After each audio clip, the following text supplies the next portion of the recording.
ఏమి ఊహించుకుని ఫ్యూచర్లో ఈ క్యారెక్టర్ చేస్తాను ఒప్పుకున్నారు. ఇదే ఫస్ట్ సక్సెస్ అని భావిస్తున్నాను ఈ సినిమాకి. ఆ తర్వాత ఇంకా ఈ క్యారెక్టర్ ధనుష్ తప్ప ఇంకెవరిని ఊహించుకోలేము. ధనుష్ ఒక్కడే దీన్ని న్యాయం చేయగలడు. తన పెర్ఫార్మెన్స్ అనిపించింది క్యారెక్టర్ చూసిన తర్వాత.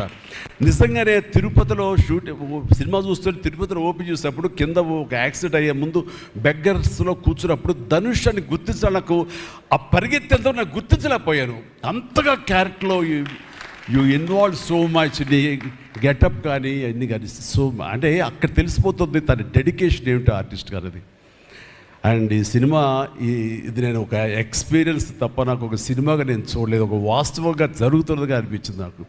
అండ్ శేఖర్ కమ్ముల డీటెయిల్డ్గా నేను మిగతా అందరి నుంచి మాట్లాడే ముందు అసలు నువ్వేమిటి, నీ ఆలోచన విధానం ఏమిటి అనేది ఇట్స్ ఎంటైర్లీ డిఫరెంట్.